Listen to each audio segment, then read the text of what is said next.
तो चलिए मैं फिर आपको आगे लेकर के चलता हूँ। तो कल मैंने आप लोगों को अलिफ बे ते पढ़ाया था। अब मैं आपको इससे आगे पढ़ाऊँगा। दोस्तों जो चौथा हर्फ आता है वो आता है टे, और हिंदी का जो अक्षर है वो है टा, और इंग्लिश का जो लेटर है वो है टी। इसको आप एग्जाम्पल से समझिए, टी का यूज़ कैसे करेंगे। अगर हमें लिखना है टमाटर तो टी उसमें आएगा टा, टमाटर। देखिए दोनों में यहाँ टा आया है, तो अगर हमें हिंदी में लिखना पड़ेगा टमाटर तो इसके लिए भी दोस्तों टा ही आएगा, टा टमाटर, टमाटर। बात है दोस्तों। और अगर इंग्लिश में आप उसको लिखना चाहें टमाटर को इंग्लिश में, तो उसके लिए भी यही है, आप टी लिखेंगे, टमाटर आप इंग्लिश में भी इस तरह लिखेंगे। तो चलिए दोस्तों आगे चलते हैं अगले वर्ड की तरफ।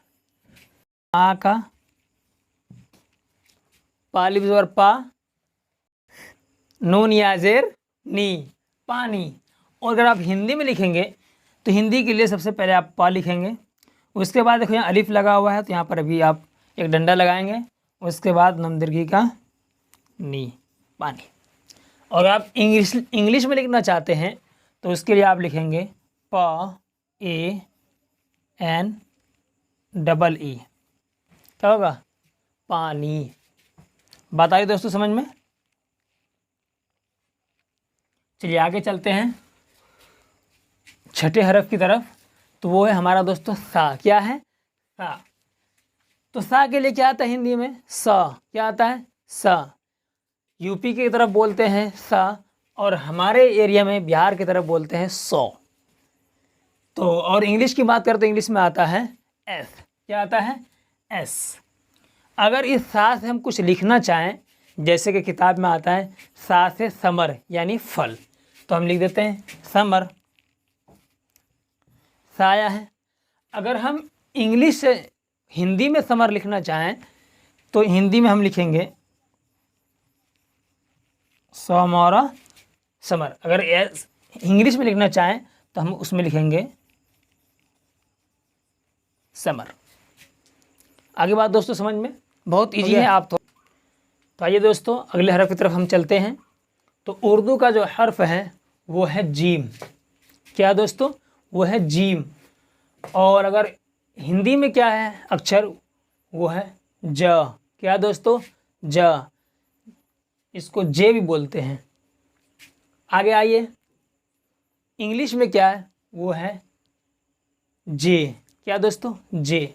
अगर हम जीम से कोई चीज़ लिखना चाहें, कोई वर्ड बनाना चाहें पूरा मुकम्मल, तो उसके लिए हम जैसे लिख देते हैं जावेद। क्या दोस्तों, जावेद। और यही अगर हम हिंदी से लिखें तो उसके लिए हम ये लिखेंगे जावेद। और इंग्लिश में हम लिखना चाहें तो इंग्लिश के लिए भी सबसे पहले जे ही आएगा। बात आई समझ दोस्तों। जैसे हम यहाँ लिखेंगे जे, जावेद। बात आई समझ में दोस्तों। तो देखिए जीम जो शुरू में मैंने पढ़ाया है आपको, जीम से देखो यहाँ शुरू में जीम आ रहा है, जावेद लिखे हैं। फिर हम जावेद लिख रहे हैं हिंदी में तो उसमें पहले जे आया है, और इंग्लिश में हम लिख रहे हैं तो उसमें पहले जे आया है। ये ज है और ये जे है दोस्तों। आगे चलिए, अगला हर्फ आता है हमारा, आता है चे। क्या आता है दोस्तों, चे आता है। देखिए सारे हरूफ जो बिल्कुल एक सार लिखे हुए हैं। फ़र्क इनमें क्या है, इनमें फ़र्क सिर्फ इतना है कि इसके बीच में एक नुक्ता होता है जीम में, और चे जो है आपका इसके पेट में 3 नुक्ता होता है। बस ये फ़र्क है। अगर एक नुक्ता कहीं दिख गया आपको तो वो ज और जे के मुकाबले में आएगा, और अगर कहीं आपको 3 नुक्ता दिख गया यानी च, CH च, और ये हिंदी में आ जाए चौ, तो उसके लिए ऐसे ही बनाएंगे डिज़ाइन उसका, लेकिन उसमें 3 नुक्ता लगा देंगे। तो देखते हैं, अगर हम चा से कोई चीज़ लिखना चाहें तो हम अगर हिंदी में लिखना चाहें तो चे से लिखेंगे, और उर्दू में लिखना चाहें तो चा से लिखेंगे, और अगर इंग्लिश में लिखना चाहें तो CH से लिखेंगे। आगे चलते हैं दोस्तों, यह आपका है हा। हा का बिलमुकाबिल हिंदी में क्या आता है? हा। क्या आता है दोस्तों? हा। और इंग्लिश में क्या आता है? H। जो आवाज़ उर्दू में आपका हा देगा, यही आवाज़ आपका हा देगा यहाँ पर, और H देगा। ये क्या है? जीम, चे, हे। क्या दोस्तों? हे। और हे हिंदी में हा, हिंदी में हा, और इंग्लिश में H। तीनों का बिल्कुल सेम आवाज़ निकलेगा, और लिखाई में भी इन्हीं तीनों का प्रयोग किया जाएगा। जैसे कि आप लिखेंगे हामिद, क्या लिखेंगे दोस्तों? हामिद। ये उर्दू में क्या हो गया? हामिद। और अगर हिंदी में लिखना चाहें तो हिंदी में भी दोस्तों यही लिखा जाएगा, हामिद। नहीं दोस्तों, यहाँ पर आ जाएगा हर सही का हामिद। उर्दू में क्या आ गया दोस्तों? हामिद आ गया। और हिंदी में भी देखो, शुरू वाला वर्ड क्या है? H ही है ना, हा है ना, हा है।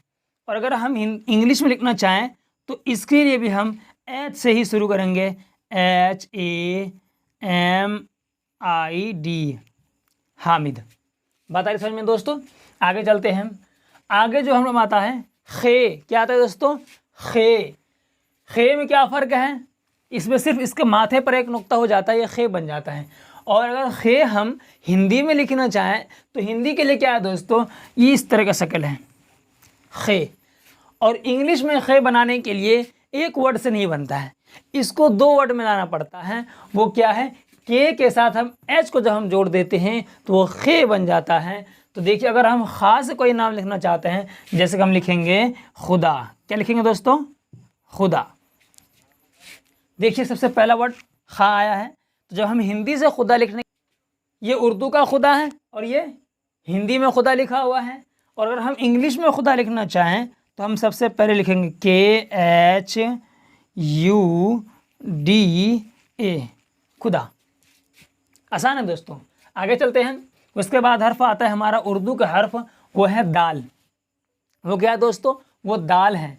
अगर हम हिंदी की बात करें तो हिंदी में आ जाता है द। हम इंग्लिश की बात करें तो इंग्लिश में आता है डी। क्या आता है दोस्तों? डी। तलफ़ुज़ को अदा करते रहना। तो चलिए, अगर हम दाल से कोई चीज़ लिखना चाहें तो इंग्लिश में अगर हम लिखना चाहेंगे तो वो भी द से ही लिखा जाएगा। मिसाल के तौर पर आप समझ सकते हैं, दाल। क्या दोस्तों? दाल। अगर हम हिंदी के अंदर दाल लिखें तो हम हिंदी में दाल लिखने के लिए द लिखेंगे सबसे पहले, उसके बाद जो मात्रा वो लगा देंगे, उसके बाद ल है, हम ल लगा देंगे। क्या हो गया? दाल हो गया। और हम इंग्लिश में दाल लिखना चाहें तो उसके लिए जो सबसे पहला वर्ड है, जिस तरीके से हमने उर्दू का सबसे पहला वर्ड दाल यूज़ किया था, इस्तेमाल किया था, तो यहाँ पर हम डी इस्तेमाल कर लेंगे। सॉरी, बी लिखा गया तो हम लिख लेंगे क्या? डी। उसके बाद इसमें जो मात्रा लगी है ए, उसके बाद एल, दाल। बात आई समझ में दोस्तों? बहुत इजी है, मेहनत करते रहिए, हम आपके साथ हैं, आप हमारे साथ बने रहिए। इंशाल्लाह हम उर्दू पढ़ना आपको सिखा देंगे। तो आगे चलते हैं हम। यहाँ पर क्या है? ड। क्या दोस्तों? डाल। क्या दोस्तों? डाल। इसको उर्दू में डाल बोलते हैं, और हिंदी में जब आएंगे तो इसको बोलेंगे ड। क्या बोलेंगे? ड। और इंग्लिश में क्या दोस्तों? डी। उर्दू का लफ्ज़ डाल, हिंदी का लफ्ज़ ड, इंग्लिश का वर्ड डी। अगर हम डाल से कोई चीज़ लिखेंगे तो क्या है? जैसे हम लिखेंगे डॉक्टर। क्या लिखेंगे दोस्तों? डॉक्टर। ये सबसे पहला वर्ड डाल आया ना, तो जब हम हिंदी से लिखना सोचेंगे डॉक्टर, तो हमारा सबसे पहला लफ्ज़ क्या आ जाएगा? ड आ जाएगा दोस्तों। क्या जाएगा? ड आ जाएगा। और अगर हम इंग्लिश में लिखना चाहें तो उसमें भी सबसे पहला वर्ड क्या आ जाएगा? डी आ जाएगा दोस्तों। आप समझ सकते हैं। आगे चलते हैं हम। आगे आता है दाल। क्या आता है दोस्तों? दाल। दाल के बिलमुकाबिल हिंदी में क्या आता है? वो आता है ज। क्या आता है? ज। देखिए, ये दाल है, ये जा है, और ये जीम है। तीनों की सेम सी ही आवाज़ है, तलफ़ुज़ में थोड़ा इसकी अदायगी में फ़र्क है।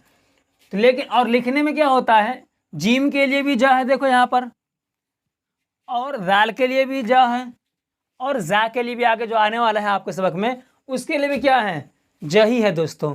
लेकिन इनमें फ़र्क क्या है, फ़र्क सिर्फ ये करना पड़ता है कि जब जाल होगा आपका तो जाल के लिए आपको यहाँ पर एक बिंदा लगा देना होगा ज में, तो उससे पढ़ने वाला समझ जाएगा कि यहाँ पर जो वर्ड लिखा गया है ना वो अगर हम उर्दू में उसको ट्रांसलेट करेंगे, उर्दू में उसको लिखेंगे तो वहाँ पर जाल होगा। क्या होगा दोस्तों, जाल होगा। मिसाल के तौर पर लिखा हुआ है दोस्तों जाकिर,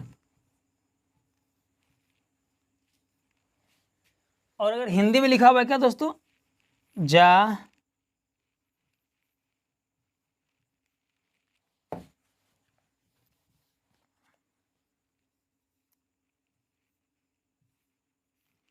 जाकिर, यहाँ पे एक बुंदा होगा, ऐसा समझिए आप। अभी उर्दू में लिखा हुआ नहीं है, अभी उर्दू में लिखा हुआ नहीं है, आपके सामने हिंदी में लिखा हुआ आया जाकिर, तो आप कैसे समझेंगे, यहाँ पर जीम है क्योंकि आपने जा से जीम भी पढ़ा है और ज से जा भी पढ़ा है, ज से जाल भी पढ़ा है, आपके पास 3 वर्ड हो गए एक ही चीज़ से, ज से ही। आप कैसे समझेंगे यहाँ पर जाल है या जा है या जीम है। तो दोस्तों सिंपल है समझने के लिए, जिसके नीचे ये नुक्ता लगा हुआ हो तो समझ जाना वो जाल है। क्या दोस्तों, जाल है। तो हम यहाँ पर लिख देंगे जाकिर, सिंपल है दोस्त, समझ सकते हैं। उसके बाद अगर हम इंग्लिश की बात करें तो इंग्लिश में आता है जेड। क्या आता है दोस्तों, जेड। तो जेड से अगर हम लिखना चाहें जाकिर तो उसके लिए भी आसान है, KIR, जाकिर।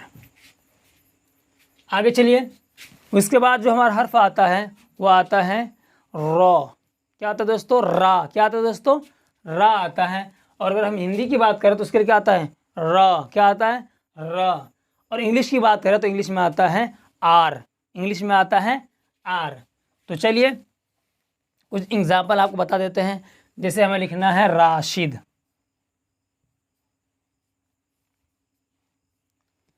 ये 3 नुक्ता के बिलमुकाबिल हैं राशिद।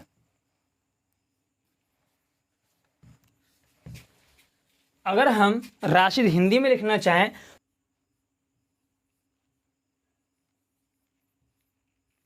राशिद, अगर हम इसी राशिद को इंग्लिश में लिखना चाहें तो इंग्लिश के लिए क्या होगा, सबसे पहले रा के लिए क्या आया था, यहाँ पर रा और रा के लिए आर आया था ना, तो हम यहाँ पर सबसे पहले आर ही लिखेंगे। बाकी आप आगे लिखना सीख जाएंगे कैसे लिखते हैं, हम आपको सिर्फ रा समझा रहे हैं अभी। तो रा के लिए क्या आ जाएगा, सबसे पहले दोस्तों आर आ जाएगा, उसके बाद ए आ जाएगा, फिर उसके बाद SHID, राशिद। सिंपल है दोस्तों, यहाँ पर जगह कम है इसलिए हम इसको मिटा दे रहे हैं। तो चलिए दोस्तों, अगला हर्फ आ रहा है हमारा रा के बाद जा। जा की अगर बात करें तो हिंदी में उसके लिए आता है ज। क्या था दोस्तों, ज। और इंग्लिश में आता है जेड। तीनों बिल्कुल सेम है। अगर आप हिंदी के अंदर लिखना चाहें जाहिद,